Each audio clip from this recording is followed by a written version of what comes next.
This is our session on pro tips on planning your home remodeling project. So we have staff from various cities, both planners and building inspectors, here to answer questions. We're going to go through about 20 tips that we've kind of put together, things that are commonly missed or people may want to know about, and then open it up for any questions you may have specifically. Our goal here is to kind of avoid problems being caused for you. So you can't read the text there. The folks are saying, our dream is to live long enough to see the end of our renovation. We don't want your projects to have to drag on or to have problems. So things that we can share with you up front, maybe you'll avoid making some of those mistakes.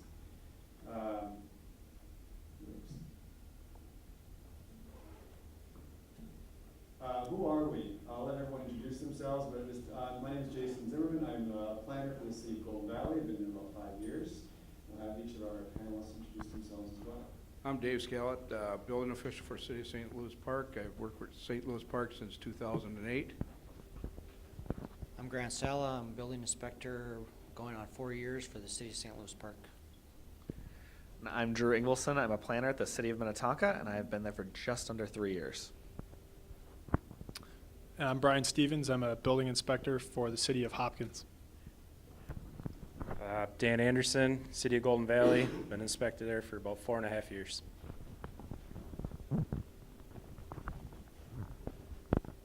So what we want to do is just, before we start, just to offer up this disclaimer. The information we're giving is somewhat, something consistent. You should always check with your own city's inspection department because there may be slight variations. The building code is out there to ensure safety of all the projects. But talk to your own city's building officials or planning department before you start your project. If you have any additional questions, there are city booths in the back of the fair, back by the cafeteria. Feel free to stop there after the seminar if you have more questions for us. So the first tip, just before you get started on a project, always check with your city zoning official when you're considering an addition because there are things you may not understand about setbacks or other restrictions.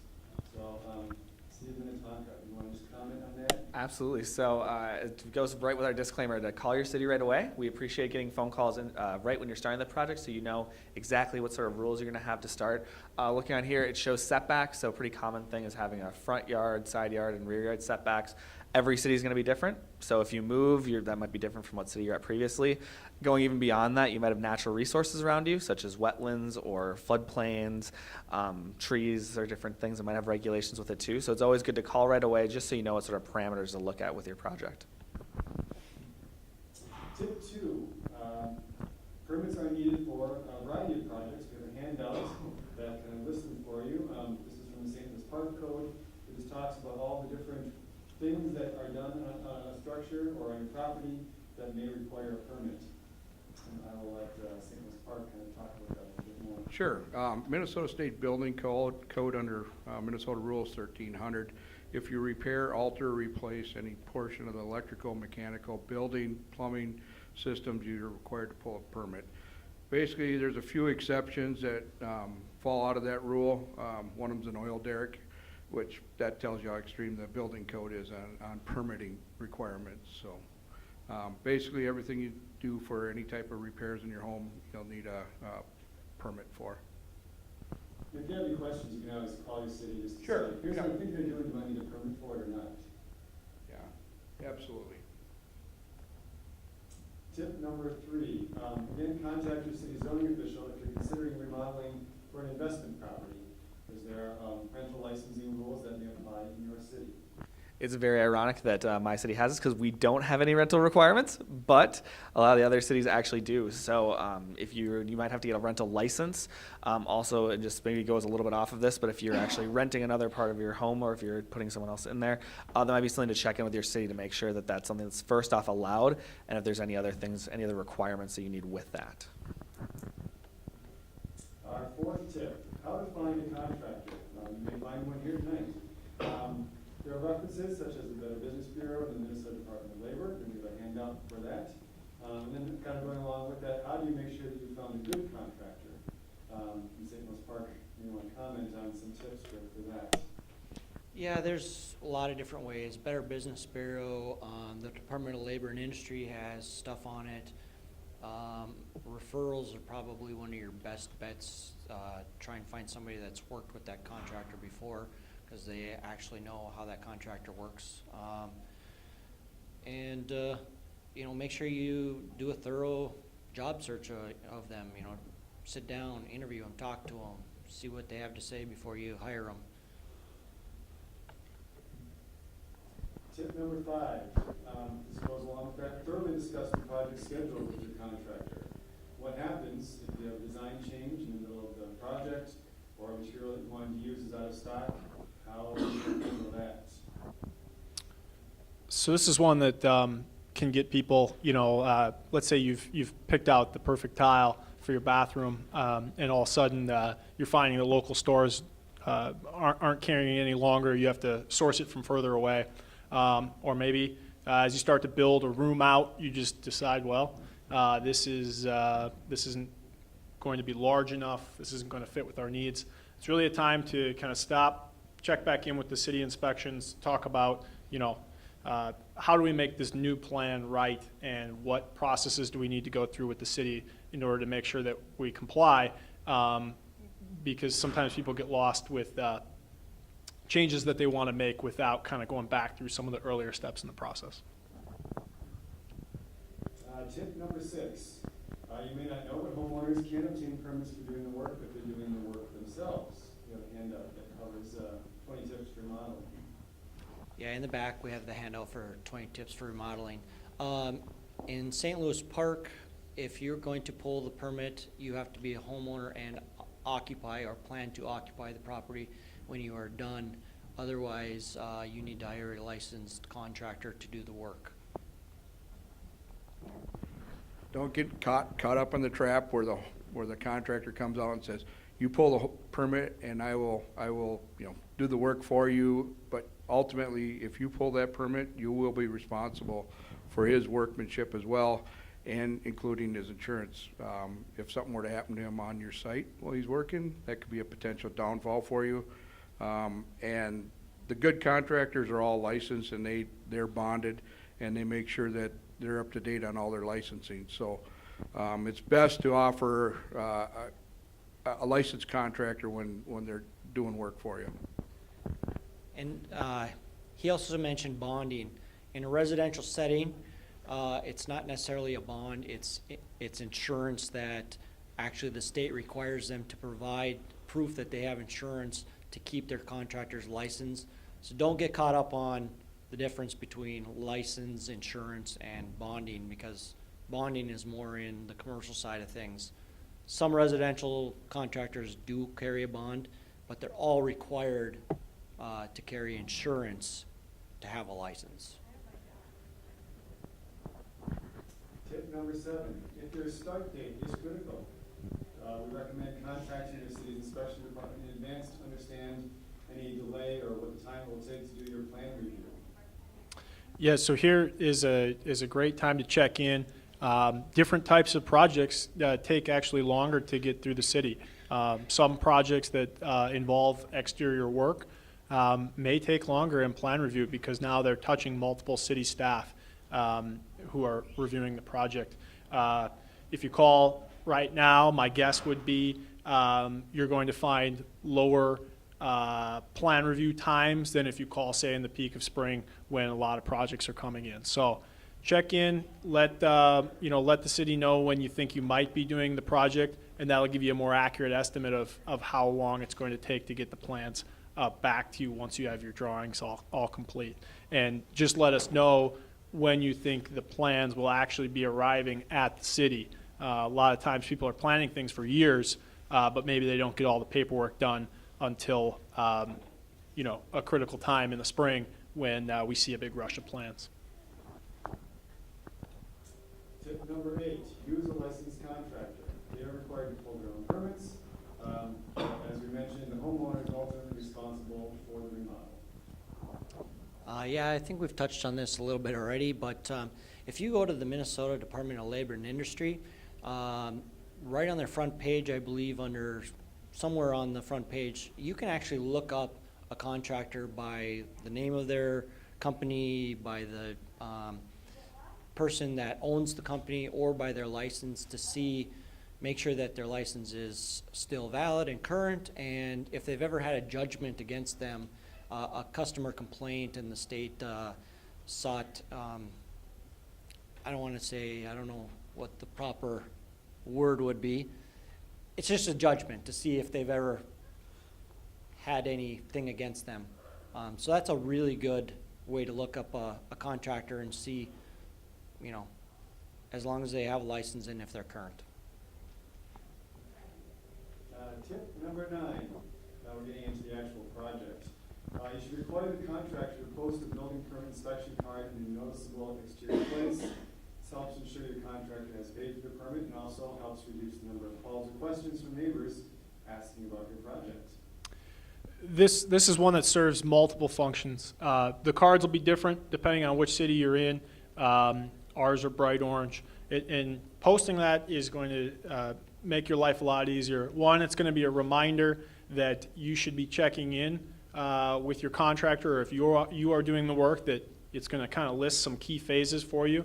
And you know, I would press the contractor if you say, hey, has the city come out to pass my first inspection here? And if you don't see some type of indication, whether it be initials or an approval from the city, start to ask some questions. It can kind of alleviate some problems that may come down the road.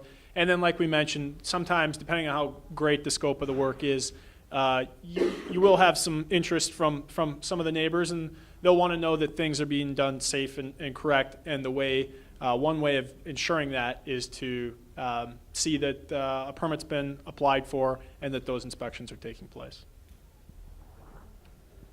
Tip number 10, this especially applies if you're doing some kind of expansion, but have your property line staked and string lined for the verification of the foundation to the setbacks. Yeah, you want to verify this with zoning, inspections, because you don't want to start digging a hole, getting everything set up, and then find out that it's too close somewhere, and all that work you just put into it doesn't mean anything anymore, because now it's all got to be moved. Check with zoning, verify it, have us come out, we can double check it as well. I should say, most cities have a variance process that you could explore if you really need to be closer than that setback allows. So again, if that's the issue, you should be talking with your city zoning or planning department to kind of explore what that might involve. Tip 11, the sequence of inspections. Here it lists mechanical, electrical, and plumbing, and then framing, and then the same sequence for final inspections, and then there's a final inspection, a final building inspection at the end. Yeah, so, you know, certainly if you are perhaps doing some of the work on your own, or you have a mix, or if you're in any way confused about the order of inspections, this is a conversation we'd be happy to have with the homeowner, whether they're having the work contracted out, doing a portion of the work themselves, doing all the work. It's just, if it's not clear when those inspections should happen, give us a call. And oftentimes, if you can be present, then we can have that conversation out at the project site as well. So the bottom line there is, if there's any confusion, give us a ring, because the order is important, and you'll want to be clear about when to call to schedule that inspection. Tip number 12, homeowners should have their permits and plans available or printed out for all inspections. Well, I think we kind of touched on that already about posting permits on the site, having approved set of plans, so when the inspector shows up on site, they can look at the approved set of plans, what was approved in the office, and review them with you or with your contractor while on site. So basically, the approved stamp plans will be there. They can look at it, so there's no changes to the existing plans, so as well as a permit. So.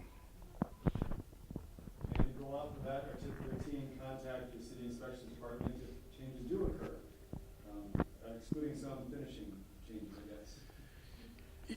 Yeah, so if you're changing the sink style from one style to another, not a call you need to make to the city. You know, changing the color of the paint, you know, you get the idea. But I'd say in Hopkins, we'd rather have you call in, and touch base about a potential change that you're making, and rather than not. And that way we can just, there's so many things in construction that if you change something small, sometimes it has a ripple effect down the road that isn't immediately clear. And so, won't go into it too far, but kind of as David said, that approved plans on the job is going to be what the city inspector is going to be looking at when they come out there, and any desired changes to those documents should be discussed with the city. Tip 14, all required footing and foundation reinforcing must be in place, not in contact with the ground or formwork. Concrete standards actually tell you that the reinforcing can't be in contact with the ground. It needs to be chaired up like the little black things you see holding up all the rebar. Some guys, if it's a smaller area, they'll just use tie wire, keep it up off the ground. That way the concrete gets all around the bar.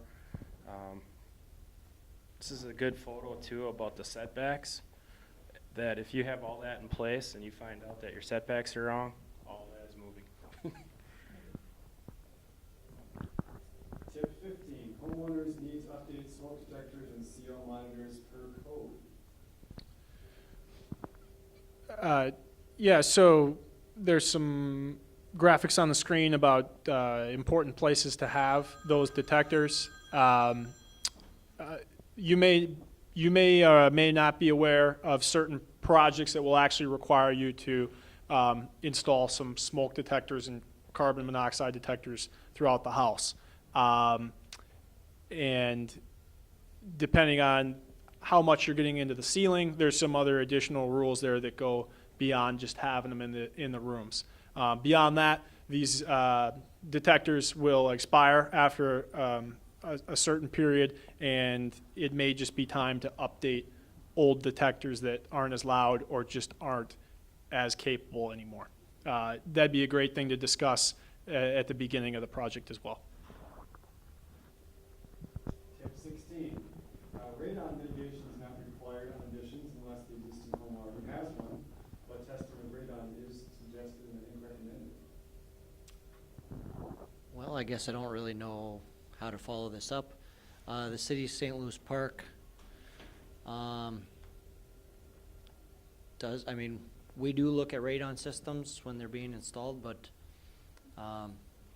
it's more of a state requirement than it is something that we really enforce. I mean, like I said, when they're required, we look at them, but on existing construction, they're not usually required. It's more for new construction than anything. Tip 17, if you're doing an insulation inspection, poly must be in place if it's being used in the project. We like to see everything completed. So when we're there, all the installation's in place, the poly's in place, everything's sealed. If there's any rips or tears, those are taped, sealed up. We don't like coming in and you only have half the wall done and then expect us to say, yep, looks good, go ahead and finish it. We won't do that. We won't pass it unless it's all done, all completed.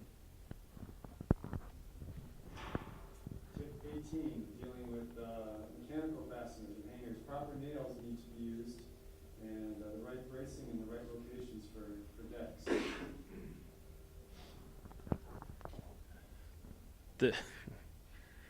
This is the hanger manufacturer who calls that out. A lot of guys like using the gun nails because it's faster. They just put it in there, pull the trigger, shoots them. Unless you get approval by the hanger company to use those, you have to use the 3-inch nails. It's a lot common in decks. You've been hearing about decks falling off houses. Ledger attachment, this is another one that the hangers fail because the nails are too short. You don't want that to happen on your deck if possible. Tip 19, make sure your contractor has an approved final inspection before your final payment is made. Again, make final payment after the permit is closed. Yeah, this just keeps the contractor, honest, I guess. If you pay them and you want them to come back and do a couple of touch-up items, you know, I mean, maybe they go missing in action, I'm not sure. So if you don't pay them until they, building department signs that final spot on the permit card, and you see that it's been initialed and signed off, that it's all completed, and then you pay them, it's just a good way to keep everybody happy. That way the homeowner is happy, the contractor is happy, and the city is happy. One more thing is, if there's a correction on your job site where the contractor says, I'm all done, and you don't know there's a correction, it could be $1,000 correction that didn't get taken care of, and contractor comes to you, yep, I'm done, it looks done, and that correction's sitting there, and you've already paid the contractor, and he just disappears, you are gonna be liable to fix that for him. And it gets really difficult to get somebody back to come back and fix after they've been paid. So, just be really cautious when you're getting towards your finals, and call the city, make sure everything's done. If there's any corrections, we're here to help you. We don't wanna see this happen to you out in the field at all, especially on your project when you spend a lot of money trying to make it right. So the final tip we have for you, at least in St. Louis Park, point of sale inspections. Any open permits need to be closed before the home can be sold. And then any work done, that was done without a permit need to be addressed during that point of sale inspection. Okay, well, I'm not a point of sale inspector, but they do work in our department, so they do it. They come out and they take a look at a lot of things like smoke detectors. They look at the age of your furnace, things like that. They come and check all of your outlets to make sure that they're all grounded properly and wired properly. But more importantly, what they do that where I get involved is they look to make sure all the permits from any work that you've ever done on that property are closed. And if they're not, then they contact us and we follow up with that. And, I mean, oftentimes we'll come across permits that are 5, 6, 7, 8 years old. The work has been done, just the final inspection was never issued. And those permits need to be closed before our property maintenance department people can issue that final certificate and the house can be closed on. I guess that's how I get involved in that. I don't know, can you follow up on any of that? Well, the point of sale program, it goes through the house and not only make sure that permits were obtained for all the work that was done, any new work, like a basement, a remodel. A lot of people didn't pull permits for basement remodels. We come through, and bathrooms, additions, you name it. We've had people where they did all this work without permits, and the house is going up for sale. We do the point of sale, and we go, hey, we found some permits, that weren't obtained for the work you did. So we go through and try and make sure that the work is done in compliance with the code for what it was built as. We're not only protecting the homeowner that's selling the house, we're protecting the potential new buyer, so they know ahead of time that they are getting a product that meets the current codes. And it's gonna be safe for them moving in. Last thing we wanna see is a resident move into a house that they've just purchased and find out the entire walls have to be tore down because they're falling down, or the floor is sagging, because of the workmanship that was done that didn't have a permit for. So that's why we do the point of sale. If you are buying or selling a house in St. Louis Park, you can call us and ask if there's any open permits on this property, and don't wait till the week before you're gonna close. Find out in advance, because that's what happens is everybody calls the week before, and I'm gonna close in a week, and it oftentimes takes longer than that to get it all taken care of, and then that holds up the closing date. So that's all public knowledge. You can call and ask if there's any open permits on that property. Any of the other cities have point of sale inspections? We do not in Minnetonka.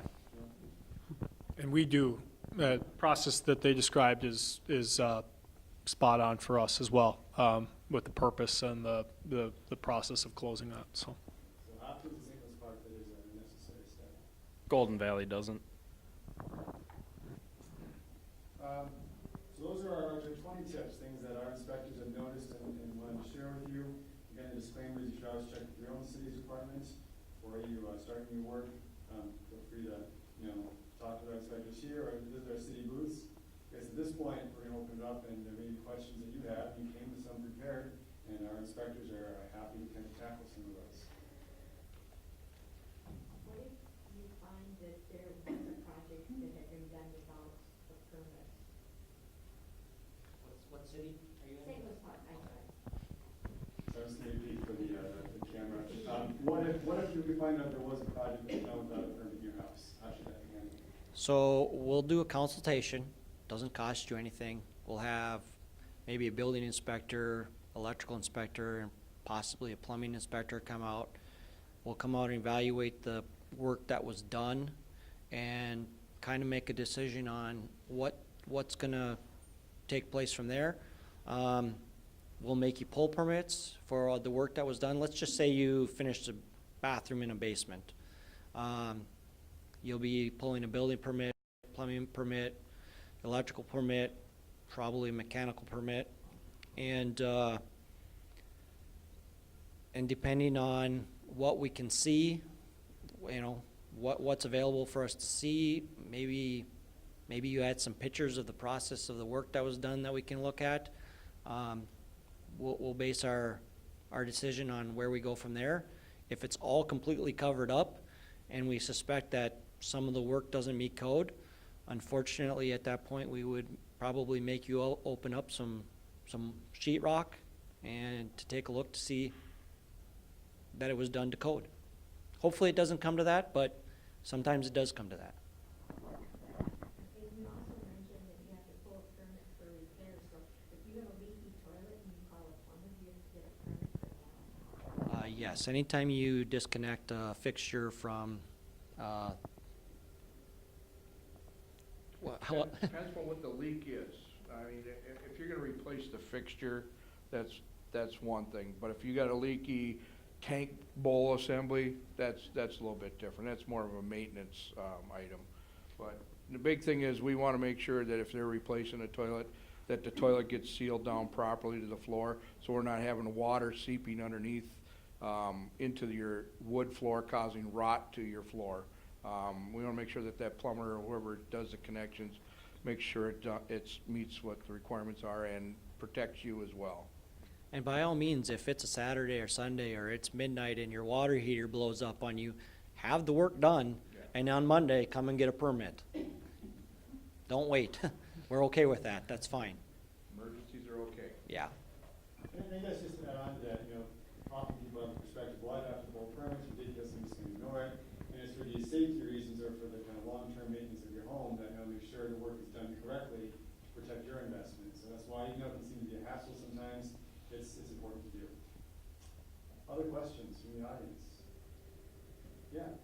What about, if you have had somebody come up to my house, fix something in my camera, and he said, well, I think I can save some money, and so then he had some old parts in his, truck, he said he was putting all this stuff on the part, and then put it in and whatever work. You have to, and I felt uncomfortable with that, but you just trust them, or do you come and have that little part inspected before you put it in?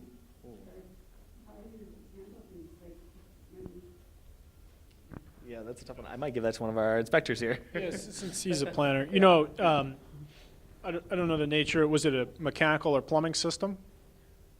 One was for bathroom drain. Okay, The other one was for installing, garbage disposal. okay.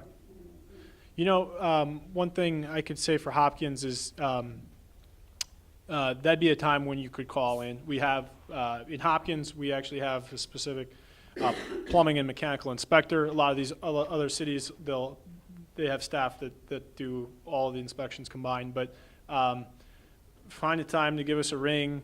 One, you could check, does the project need a permit? That'd be a good time to check in if he's telling you you don't. And then you could talk to somebody who's going to be knowledgeable with that system and talk about the reasons they may want to come out. You know, and that's what's kind of maybe overlooked is, you know, the reason for the permit is to have the qualified staff from the city come out, take a look at what's being done, and make sure it isn't a health hazard to you or something that could potentially damage your property. Anybody else? I think just about every city would prefer you give them a call and ask questions versus us come out later and find out that the work wasn't done properly. I mean, we're not here to do that. We're here to help you guys out, make sure the project is done right. So I know in St. Louis Park, we offer consultations that don't cost our citizens anything. And he's mentioned several times, give them a call. I mean, we're really here to help out.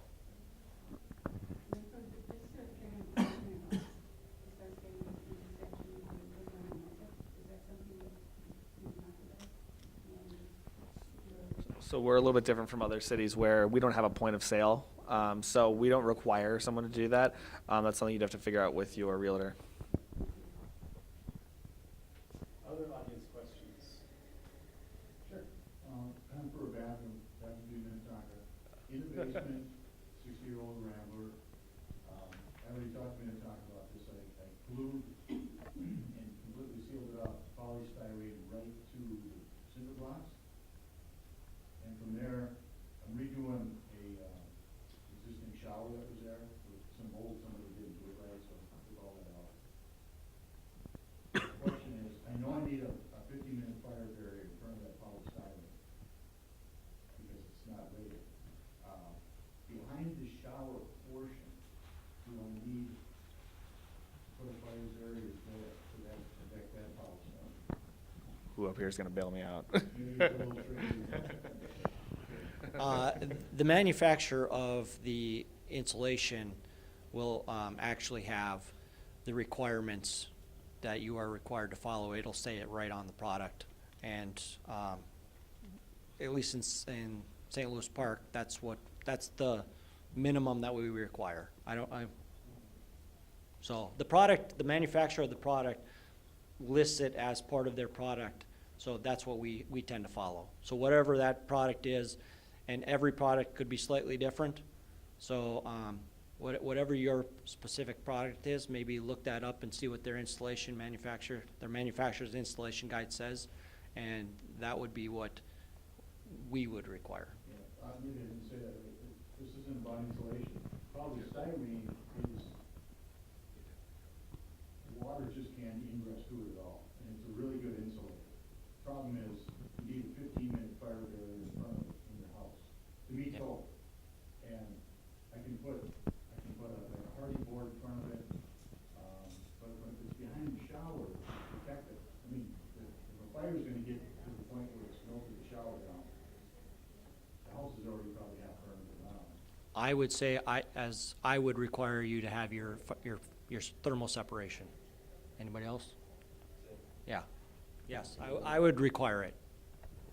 Last question, sorry. Thermax, I know, will give me that protection. Is half-inch okay, or does it have to be thicker than that? In an You can existing, go half-inch to and you're talking about an existing foundation. put Thermax in front of the polystyrene, give me that fire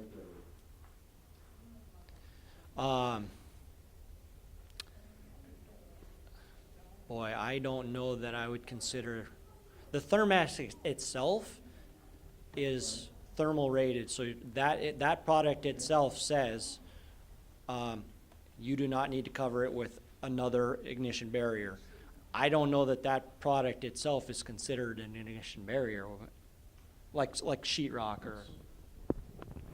I think what we'll find if we dig into it, and we likely should, we can either do that after the presentation, or we can get you in touch with your city. But I think what you're going to find is there are some rules regarding an ignition barrier and a thermal barrier, and there's actually different locations for each. And so where in some situations the building code is just looking for a a separation so that a stray spark or something of that nature won't catch. And in other times, they're actually looking for something with a bit more fire resistance.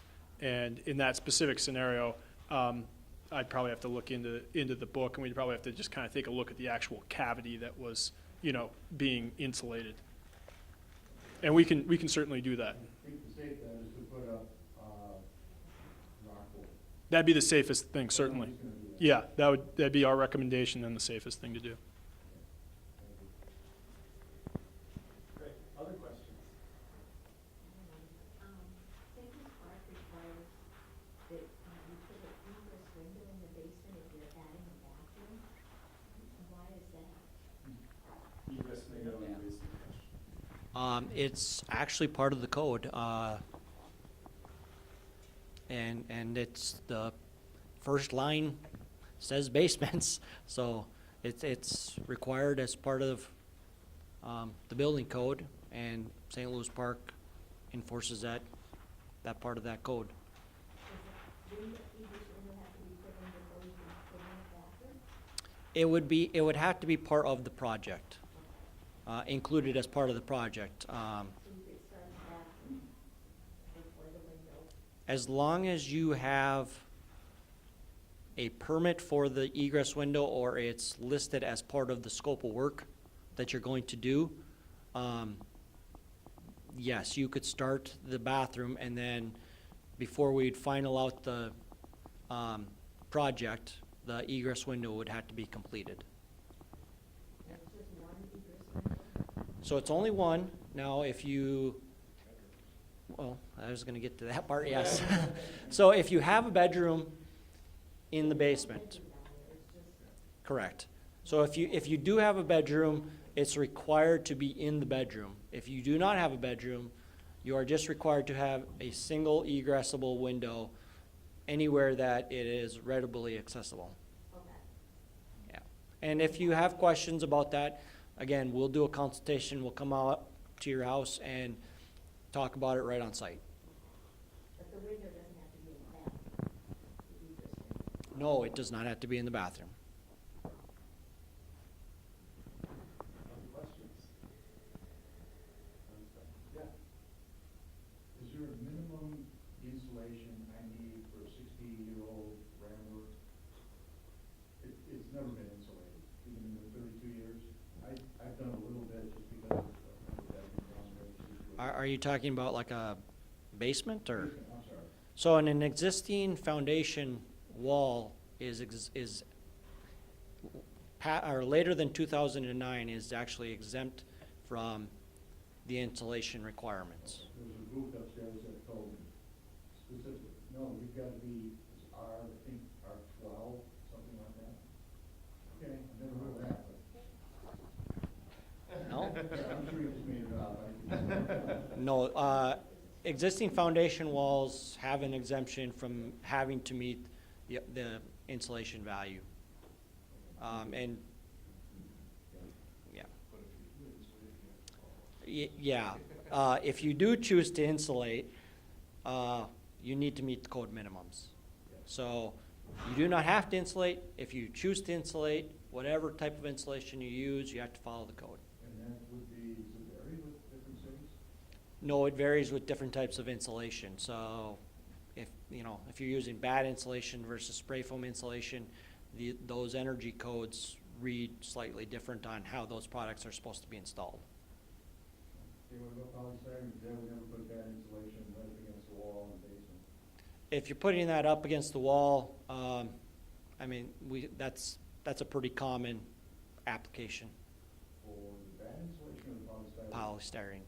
Thank you. And that has to be a certain thickness, a certain insulation, I mean, right? So I would talk to the city. Each city's gonna read that part differently, okay? So I would talk to the city that you live in. Okay. If I gotta go to R15, then the plumbing's gonna have to move. Sure.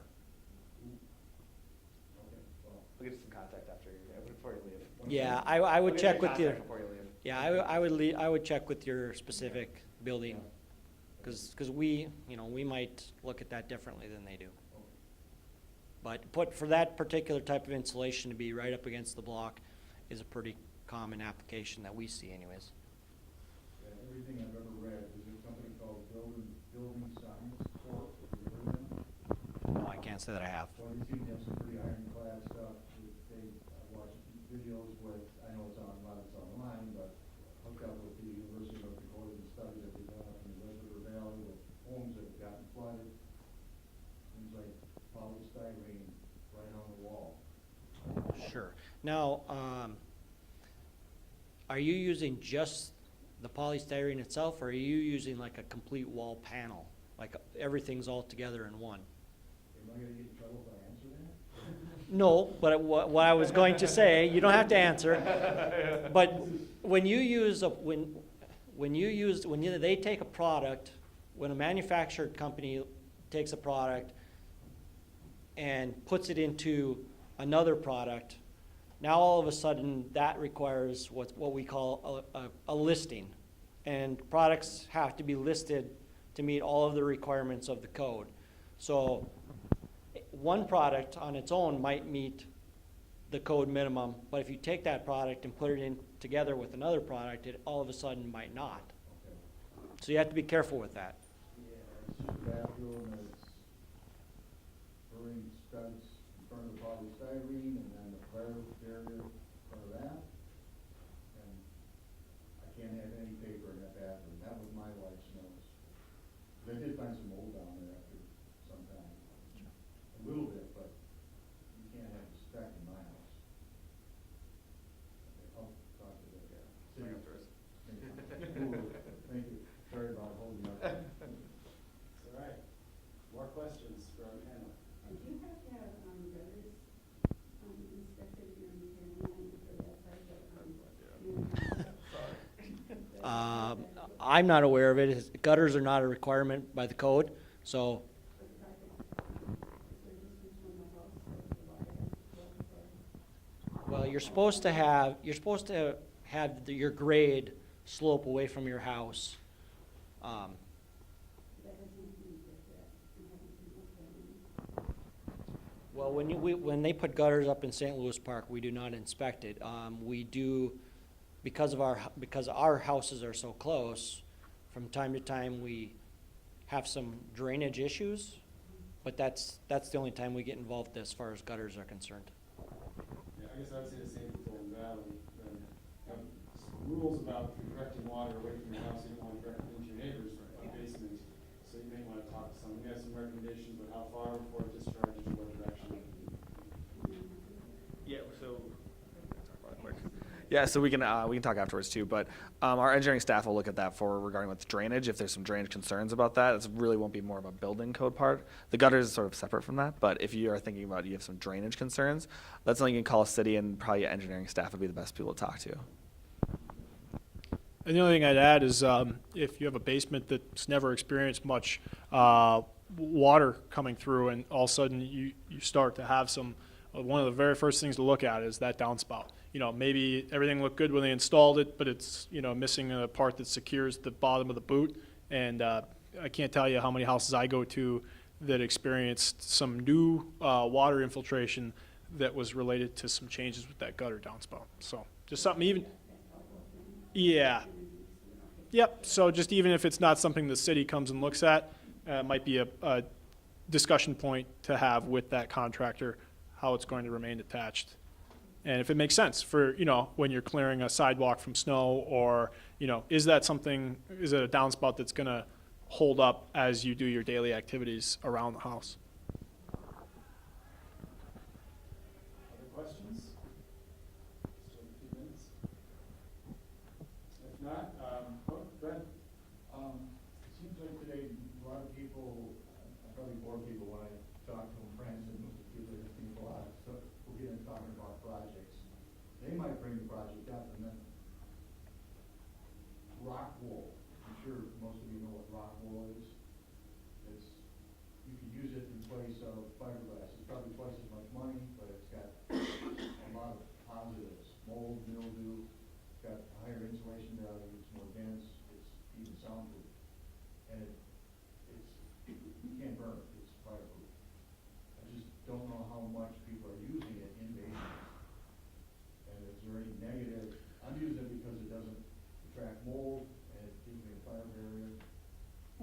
I'll pass the mic along, but we do see it in scenarios throughout building construction. I wouldn't necessarily say it's a common mass insulation system. A lot of what we're seeing in basements, people are really happy with the performance that they're getting out of either some of the rigid foams or the spray foam products. But I'll pass along if anybody has comments about. I'm not sure I've ever seen it in a residential setting. It's a lot more money. Sure. I mean, we see it in commercial all the time, and I believe it's as good a product as anything else that's out there. So, but I don't know that I've ever seen it in a residential setting. It's hard to get rock wool anymore, but there's, the equivalent to it is a down corner, Pink Panther people, I forget the name of theirs, but I believe it's the same product. It's just, Yeah, I'm not familiar with all of the products that are out there, unfortunately, so. Some people used to stock rock wool, but they don't anymore, you gotta buy it by the pallet, special order. Sure. And I'm guessing commercial jobs, you know, they go through much bigger quantities, so they probably get it from a different supplier. So, Anyone else? All right, feel free to stick around if you have any individual questions for our inspectors, but thank you for attending and enjoy the rest of your day at the remodeling project. Thanks for bailing me out, guys.